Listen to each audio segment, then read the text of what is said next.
गोस्वामी आप सभी का अपने YouTube चैनल एससी मनकापुर में स्वागत करता हूं। जैसा कि आप क्लास इंटरमीडिएट का फिजिक्स पढ़ रहे हैं जिसमें आपको वैद्युत आवेश तथा क्षेत्र पढ़ाया जा रहा है। पिछले वीडियो में मैंने आपको वैद्युत आवेश तथा आवेश की प्रकार तथा आवेशों से रिलेटेड कुछ सिद्धांत बताए थे। इस वीडियो में मैं आपको कूलाम का नियम तथा उससे संबंधित उसका सदिश निरूपण बताऊंगा। तो चलिए आज का टॉपिक शुरू करते हैं।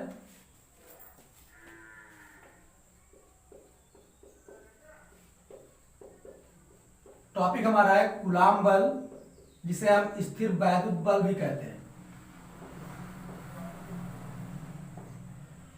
ये होता क्या है कूलाम बल और स्थिर वैद्युत बल?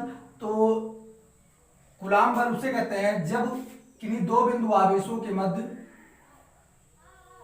कोई आकर्षण या प्रतिकर्षण बल लगता है, तो आकर्षण और प्रतिकर्षण बल को बल ना कहकर हम सीधा सा स्थिर वैद्युत बल कह देते हैं। ठीक, ये तो इसके नेचर पे डिपेंड करता है कि आवेश कैसा है। अगर आवेश दोनों सजातीय हैं, मतलब पॉजिटिव पॉजिटिव है, तो प्रतिकर्षण करेंगे, अगर विजातीय है तो आकर्षण करेंगे। इसीलिए हम सीधा सा स्थिर वैद्युत बल कह दे रहे हैं।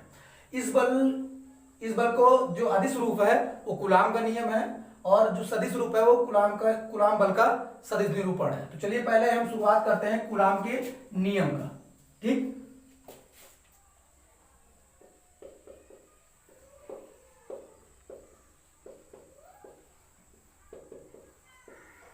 चलिए कूलाम का नियम। तो कूलाम का नियम है जो ये 1785 ईस्वी में फ्रांस के एक वैज्ञानिक थे कूलाम। ठीक, उन्होंने इसका व्याख्या किया था कूलाम के नियम का। तो कूलाम का नियम क्या कहता है? कूलाम के नियम के अनुसार जब किन्हीं दो बिंदु आवेशों, मतलब चलिए पहले हम लिख लेते हैं कि इस नियम के अनुसार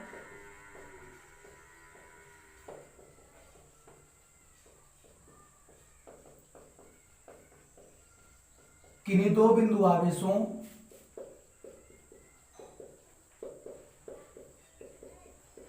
के मध्य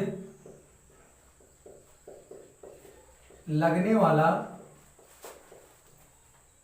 स्थिर वैद्युत बल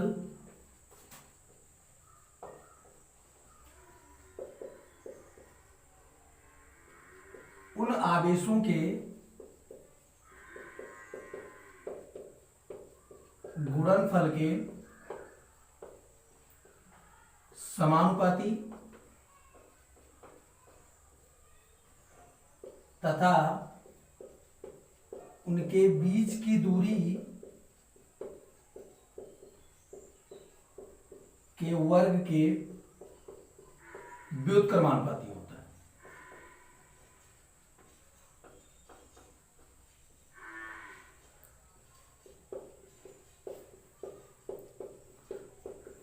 ठीक, ये हमारा कूलाम का नियम है। कूलाम का नियम क्या है? तो इस नियम के अनुसार किन्हीं दो बिंदु आवेशों के मध्य लगने वाला स्थिर वैद्युत बल उन आवेशों के गुणनफल के समानुपाती तथा उनके बीच की दूरी के वर्ग के व्युत्क्रमानुपाती होता है। चलिए समझते हैं। तो एक बिंदु आवेश हमारा यहाँ है, एक बिंदु आवेश हमारा यहाँ है। ठीक, इनके बीच की दूरी, चलिए इसको मान ले रहे हैं हम Q1, इसको हम मान ले रहे हैं Q2। ठीक, इन दोनों के बीच की जो दूरी है वो R है। ठीक, तो कूलाम के नियम के अनुसार अगर हम देखें तो कूलाम का नियम कहता है कि जो इन दोनों के बीच में बल लगता है, चाहे वो आकर्षण का हो या फिर प्रतिकर्षण का हो, वह समानुपाती होता है किसके? तो इन दोनों के गुणनफल के, मतलब Q1 और Q2 के गुणनफल के समानुपाती होता है। ठीक, फिर उन्होंने कहा कि तथा उनके बीच की दूरी के वर्ग के, मतलब जो इनकी बीच की दूरी है उसके वर्ग के व्युत्क्रमानुपाती होता है। व्युत्क्रमानुपाती का मतलब होता है विपरीत, उल्टा। ठीक, तो इसके व्युत्क्रमानुपाती इसके बीच की दूरी के वर्ग के व्युत्क्रमानुपाती होता है। ठीक, अगर हम इसको फर्स्ट माने और इसको सेकेंड माने, ठीक, तो आप देख रहे होंगे दोनों में बायां पक्ष आपका बराबर है, मतलब F आपका दोनों में इक्वल है। तो इसे अगर हम मिला के लिखना चाहें तो सीधा सा लिख सकते हैं कि F प्रोपोर्शनल Q1 Q2 बटे R स्क्वायर। ठीक, अब ये जो आपका प्रोपोर्शनल का चिन्ह है, समानुपाती का चिन्ह है, जब ये हटता है तो कोई ना कोई कांस्टेंट अपने साथ लाता है। ठीक, तो हम इसको हटाते हैं, बराबर लगाते हैं जब, तो इसके जगह पे एक कांस्टेंट आता है K और Q1 Q2 बटे R स्क्वायर। ये आपका होता है कूलाम का नियम। ठीक, जहां पे आपका जो K है, K का मान जो होता है वह होता है 1/4 पाई एप्सिलॉन 0। ठीक, आपका एप्सिलॉन जीरो क्या है, तो एप्सिलॉन जीरो जो होता है वो 8.85 गुणे 10 की घात -12, ठीक, न्यूटन की घात -2, मीटर की घात -2 कूलम स्क्वायर, ठीक। ये आपका होता है एप्सिलॉन जीरो का वैल्यू, ठीक। और ये आपका कूलम का नियम है। ये कूलम का नियम प्रदर्शित क्या करता है, तो कूलम का जो बल होता है, मतलब स्थिर वैद्युत बल जो आपका है, उस बल के परिमाण को व्यक्त करने के लिए कूलम का नियम दिया गया है, ठीक। यही आपका कूलम का नियम है। और कूलम के कूलम बल को अगर दिशा के रूप में, मतलब परिमाण और दिशा दोनों साथ साथ में देखा जाए, तो उसके लिए हम सदिश निरूपण करते हैं। मतलब अदिश रूप होता है जिसमें परिमाण की आवश्यकता होती है, और सदिश रूप जो होता है उसमें परिमाण और दिशा दोनों की आवश्यकता होती है। तो जो कूलम का नियम है आपका, ये केवल एक अदिश रूप है, ठीक। ये आपका अदिश रूप है, और इस अदिश रूप को में केवल परिमाण की आवश्यकता होती है। तो बल का जो परिमाण होता है ये हमारा K into Q1 Q2 upon R square, ये आपका बल का परिमाण है, ठीक। तो चलिए आपका ये कूलम का नियम हो गया, इसे आप नोट कर सकते हैं, नोट कर लीजिए। तो जैसा कि आप लोग नोट कर चुके होंगे, तो चलिए आते हैं। चूंकि हमने बताया अभी आपको कि जो F होता है वो बराबर होता है 1/4 पाई एप्सिलॉन 0 Q1 Q2 बटे R स्क्वायर। ये आपका कूलम का नियम है, जिसमें आपका जो बल है वो आपका परिमाण व्यक्त कर रहा है, ठीक। तो अगर इस पे न्यूमेरिकल्स भी आते हैं आपके। चलिए एक एग्जांपल हम ले रहे हैं न्यूमेरिकल्स का। जैसे मान लीजिए आपको एक आवेश दिया है, एक यहाँ पे दिया है, ठीक। यहाँ पे हमें दिया है 3 माइक्रोकूलम आवेश, और यहाँ पे हमें दिया है 4 माइक्रोकूलम का आवेश, ठीक। माइक्रोकूलम क्यों लगता है, माइक्रो जो होता है वो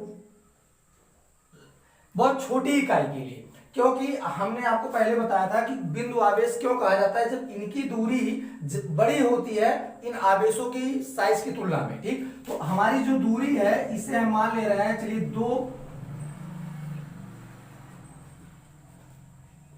2 सेंटीमीटर, ठीक। ये 2 सेंटीमीटर हमारी दूरी है, और इसका जो बिंदु आवेश है ये 3 माइक्रोकूलम और ये 4 माइक्रोकूलम। जो 1 माइक्रोन होता है वो हमारा 10 की घात -6 होता है, ठीक। तो इसको ध्यान रखिएगा। चलिए अगर एक क्वेश्चन अगर हम लगाएं, तो देखिए यहाँ पे आपको Q1 दिया है कितना, तो 3 माइक्रोकूलम। अगर यहाँ पे Q2 देखा जाए तो यहाँ पे 4 माइक्रोकूलम, ठीक। Q1 और Q2 मिल गया, इन दोनों के बीच की जो दूरी है वो R दिया है 2 सेंटीमीटर, ठीक। अब देखिए सेंटीमीटर में दिया है दूरी, इसे हम मीटर में चेंज करते हैं, ठीक। अगर हम मीटर में चेंज करते हैं तो 2 गुणे 10 की घात -2 मीटर हो जाएगा ये, ठीक। इसके बाद अगर इनको भी चेंज करते हैं तो ये हमारा बनेगा 3 गुणे 10 की घात -6 कूलम, और ये बनेगा हमारा 4 गुणे 10 की घात -6 कूलम, ठीक। बस केवल माइक्रोन की जगह पे आप 10 की घात -6 का प्रयोग करेंगे, ठीक। ये तो हमें मिल गया। अब हम जानते हैं कि यह बराबर होता है 1/4 पाई एप्सिलॉन 0 Q1 Q2 बटे R स्क्वायर। हमें Q1 Q2 R स्क्वायर का वैल्यू पता चल गया, एप्सिलॉन का वही वैल्यू आपको पता है, ठीक। लेकिन हमें इसका वैल्यू नहीं पता, क्योंकि हम आपको बता दें कि 1/4 पाई एप्सिलॉन 0 पूरे का मान होता है 9 गुणे 10 की घात 9। क्यों, क्योंकि एप्सिलॉन 0 का मान आपको बताया गया कि 8.85 गुणे 10 की घात -12, पाई का मान 3.14 और 4 आपका दिया है। जब इसे पूरा सॉल्व करते हैं तो हमें ये वैल्यू मिल जाती है। तो इसका मतलब है इस पूरे के स्थान पे हमें क्या रखना है, 9 गुणे 10 की घात 9। चलिए हम रखते हैं, तो यह बराबर 9 गुणे 10 की घात 9। Q1 हमारा कितना है, तो हमारा Q1 है 3 गुणे 10 की घात -6। Q2 कितना है, तो Q2 हमारा 4 गुणे 10 की घात -6 बटे R स्क्वायर। R का मतलब 2 गुणे 10 की घात -2 का होल स्क्वायर, ठीक। चलिए अब आते हैं, ये इसको ऐसे रहने दीजिए, तो आपका 9 गुणे 10 9 हो गया ये, ठीक। 9 त्रिक 27 हो गया, चाहे 4 3 12 हो गया, ठीक। 4 3 12 12 नहीं 108 हो गया ये, ठीक। देखिए इसमें -4 6 6 12 हो जाएगा, 9 में से आप 12 घटाओगे तो -3 बचेगा, और बटे में इसका स्क्वायर करेंगे तो 2 का स्क्वायर हमारा 4 होता है, घात का स्क्वायर होगा तो -4 ही हो जाएगा, ठीक। अगर इसको देखा जाए तो कटेगा। चलिए छोटा करते हैं, इसे 2 से काटते हैं, फिर 2 से काटते हैं, हमें मिला कितना, तो हमें मिला 27 गुणे 10 की घात -3 बटे 10 की घात -4। 10 की घात -4 जब ऊपर जाएगा, मतलब यहाँ पे चिन्ह के साथ है, जब ऊपर जाएगा तो प्लस हो जाएगा, तो हमें मिलेगा 27 गुणे 10 की घात -3, और ये ऊपर गया तो गुणे 10 की घात +4। अब देखिए 27 गुणे -3 और +4, मतलब आप जो छोटी संख्या वो माइनस में है और बड़ी संख्या आपकी प्लस में है, तो आपका जो आंसर आएगा, मतलब जो आपका घात आएगा वो प्लस में आएगा, तो -3 और 4 मतलब 10 की घात 1 हो जाएगा। आपका सीधा सा आंसर आ जाएगा 270 न्यूटन। मतलब अगर 3 माइक्रोकुलाम और 4 माइक्रोकुलाम के आवेश 2 सेंटीमीटर की दूरी पर रखे हैं, तो इनके बीच जो स्थिर वैद्युत बल लग रहा है वो हमारा कितना न्यूटन का है, तो हमारा 270 न्यूटन का है। ठीक, तो इस प्रकार के आपको न्यूमेरिकल्स मिलेंगे इस फार्मूले पे, मतलब कूलाम के नियम पे, तो आप इसे भी नोट कर लीजिए। ठीक, हमें जानकारी के लिए चलते हैं अगले टॉपिक पे। चलिए आते हैं नेक्स्ट टॉपिक पे। तो नेक्स्ट टॉपिक हमारा है कूलाम बल का सदिश निरूपण।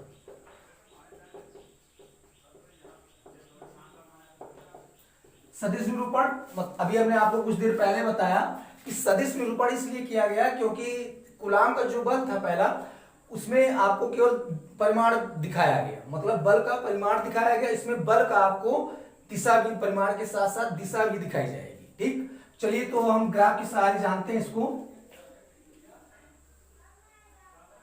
ये y अक्ष है, ये आपका x अक्ष है, ये हमारा मूल बिंदु है।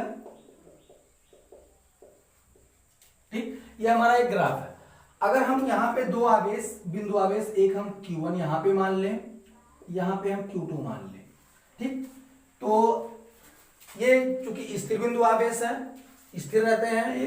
अगर इनकी स्थिति हमें पता करनी हो कि इनकी स्थिति क्या है, ठीक, तो क्या करते हैं हम, इसको मूल बिंदु से यहां पे मिलाते हैं और इसको भी मूल बिंदु से यहां पे मिलाते हैं। ठीक, अब दोनों को मूल बिंदु से हमने मिला दिया है और इधर की तरफ हम तीर का निशान लगा दे रहे हैं। ठीक, अब ये इसकी स्थिति जो बताएगा वो हमारा होगा वेक्टर r1, और इसकी स्थिति जो बताएगा वो वेक्टर r2। मतलब जो r1 है वो q1 की स्थिति बता रहा है, मतलब q1 की स्थिति सदिश है, और जो r2 हमारा है वो q2 की स्थिति बता रहा है, मतलब q2 का स्थिति सदिश है। ठीक, अब अगर इसको हम यहां से मिला दें इधर की तरफ, ठीक, अगर इधर की तरफ मिला दें तो हम देख रहे हैं कि Q2 के कारण Q1 पर कोई फोर्स लग रहा है, बल लग रहा है। ठीक, तो इसके स्थिति अगर हम बताना हो तो जानते हैं Q2 इधर की तरफ है, तो हम इसे इस तरह लिखेंगे। ठीक, वेक्टर R21। और जब बात करेंगे Q1 के कारण Q2 पर, ठीक, इधर की तरफ, तो हम लिखेंगे वेक्टर R12। ठीक, ये हमारा हो गया क्या, वेक्टर R12। क्योंकि आप जानते हैं दो बिंदु आवेश है, इनके बीच प्रतिकर्षण या आकर्षण का बल लगेगा। ठीक, तो आप ये भी देख रहे होंगे, एक बार तो Q1 के कारण Q2 पे बल लगेगा, फोर्स लगेगा इधर की तरफ। ठीक, और उतना ही बल Q2 क्या करेगा, Q1 पे लगाएगा। ठीक, तो जब Q1 के कारण Q2 पे बल लगेगा, मतलब इधर की तरफ बल लगेगा, तो वो हमारा बल क्या होगा, F21 वेक्टर। ठीक, और जब Q2 के कारण Q1 पे बल लगेगा, मतलब उधर की तरफ आपका फोर्स लगेगा, तो जो हमारा बल होगा वो हमारा होगा F12। ठीक, अब अगर इसे लिखना चाहे तो हम लिख भी सकते हैं अपने जानकारी के लिए, हमें क्या क्या दिया है। तो चलिए हम लिखते हैं कि हमारा जो वेक्टर R1 है, वेक्टर R1 अभी हमने आपको क्या बताया कि वेक्टर जो R1 है वो Q1 का स्थिति सदिश है।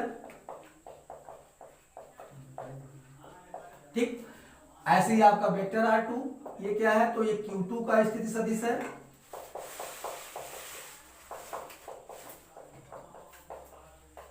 ठीक, इसके बाद अभी हमने आपको बताया था F21, तो F21 अभी क्या था कि Q1 के कारण Q2 पे बल, तो हम लिख सकते हैं Q1 के कारण Q2 पर आरोपित बल या फिर बल लिख लीजिए। ठीक, ऐसे ही वेक्टर F12, तो ये क्या होगा, तो Q2 के कारण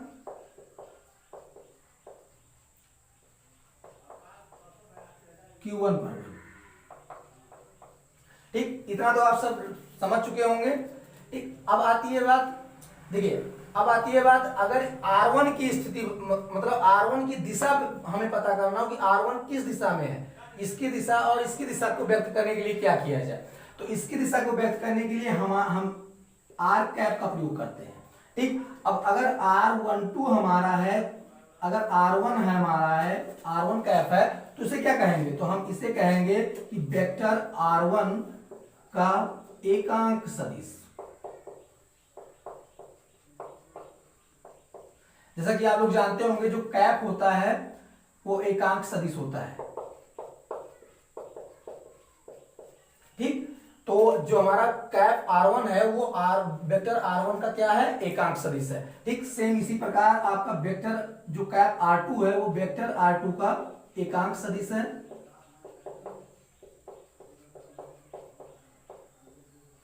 एकांक सदिश है। ठीक, अब आप देख रहे होंगे अगर हम बल की बात करें, ठीक, अगर हम बल की बात करें F12, चलिए एक मिनट और ये समझ लीजिए। देखिए जैसे आप यहाँ पे जो हमारी स्थिति है Q1 और Q2 के बीच R21, ठीक, जो हमारी चूंकि जो वेक्टर R21 है, ठीक, वो आपको दिख रहा होगा सीधा सा इसके विपरीत है, मतलब वेक्टर R12 के विपरीत है। बराबर तो है, ठीक है, आप जितना है, जितना आपका R21 है वेक्टर उतना ही R12 है, बस केवल क्या है इसकी दिशा विपरीत है। तो दिशा अगर विपरीत है तो इसकी जगह पे हम क्या लिख सकते हैं, -4, मतलब R21 की जगह पे हम क्या लिख सकते हैं, माइनस का वेक्टर R12। ठीक, चलिए ये हो गया हमारा। अब हम जानते हैं जो हमारा बल होता है, कूलाम का बल। चलिए पहले हम बात करते हैं वेक्टर F12 का। ठीक, F12 मतलब जो Q2 के कारण, इसके कारण इस पे जो बल लग रहा है उसकी बात कर रहे हैं। ठीक, तो देखिए पहले हमें परिमाण की आवश्यकता होगी, तो परिमाण आपको हम कूलाम के नियम में बता चुके हैं क्या होता है, तो हमारा होता है K Q1 Q2 अपान R², ये हमारा परिमाण हो गया। ठीक, साथ में अगर दिशा इसकी व्यक्त करनी हो तो हम जानते हैं इसकी दिशा हमें अभी नहीं पता, ठीक, लेकिन हमें इसकी दिशा पता है, R1 और R2 की दिशा पता है, तो R21 की दिशा भी पता हो जाएगी। ठीक, R21 की दिशा कैसे पता हो जाएगी, अगर जैसे R2 ये कैप हो जाएगा तो R21 की अगर कैप लगा देंगे तो R21 की दिशा व्यक्त हो जाएगी, और जो R21 की दिशा होगी वही हमारा F21 की दिशा होगी, और जो हमारा R12 की दिशा होगी वही हमारी F12 की दिशा होगी। ठीक, तो F12 की दिशा कौन सी है, तो हमारा सीधा सा होगा कैप R12। ठीक, कैप R12 ये हमारा क्या होगा, ये हमारा दिशा दर्शा रहा है कि F12 किधर की तरफ है। ठीक, सेम इसी तरह हम वेक्टर F21 की बात करें अगर, तो F21 के लिए भी परिमाण सेम है आपका Q1 Q2 अपान R²। ठीक, बट आपका दिशा फिर वही आपका कि किसका, F21 मतलब Q1 के कारण Q2 पे जो बल लगा है, इसके कारण जो ये इसको ठोकर मार रहा है, इस पे जो बल लग रहा है F21। ठीक, तो इसकी दिशा कौन व्यक्त कर रहा है, इसकी दिशा ये व्यक्त कर रहा है। ठीक, और इसकी स्थिति ये व्यक्त कर रहा है, और इसकी दिशा कौन व्यक्त कर रहा है, तो इसकी दिशा हम व्यक्त कर रहा है हमारा R कैप 21। ठीक, अब देखिए दोनों F12 और F21 आपको मिल चुका है। हम यहाँ पे देख रहे हैं इसे, चलिए पहला समीकरण अगर मान ले, तो अगर हम पहले समीकरण से देखें कि आपको वेक्टर R21 जो है आपका वो बराबर है, लेकिन केवल चिन्ह के साथ में विपरीत है। ठीक, तो चलिए हम अगर F वेक्टर 12 बराबर K Q1 Q2 बटे R², देखिए अगर कैप R12 की जगह मैं सीधा सा माइनस कैप R21 लिख सकता हूं। ठीक, अब देखिए इतने को हम क्या लिख सकते हैं, इतने को मैं लिख सकता हूं F21 लिख सकता हूं बस। तो आपका वेक्टर F12 बराबर होगा, ठीक, इतने की जगह पे माइनस आगे लगा दे रहा हूं। ठीक, और हमारा हो जाएगा वेक्टर F21। यही आपका कूलाम के बल का सदिश निरूपण होता है। ठीक, तो देखिए जैसे इसमें क्या है, इसका मतलब होता है जिसे आप न्यूटन का तृतीय न्यूटन के बल का तृतीय नियम पढ़े होंगे, तो उसमें क्या था, जो आपका क्रिया प्रतिक्रिया का नियम, कि आप जो अगर दो बिंदु आवेशों के मध्य लगने वाला जो बल होता है, ठीक, वो आपस में बराबर होते हैं, मतलब वो बराबर तो हैं, बराबर आपको दिख रहा होगा, बराबर तो हैं, बस उनकी दिशा विपरीत होती है, ठीक। तो दिशा को व्यक्त करने के लिए हमें सदिश निरूपण करना पड़ा, ठीक। तो आपका ये कूलाम के बल का सदिश निरूपण है, ठीक, अच्छे से समझ लीजिए और नोट कर लीजिए, बहुत इंपॉर्टेंट टॉपिक है आपके लिए। चलिए तो नोट कर लीजिए अच्छे से।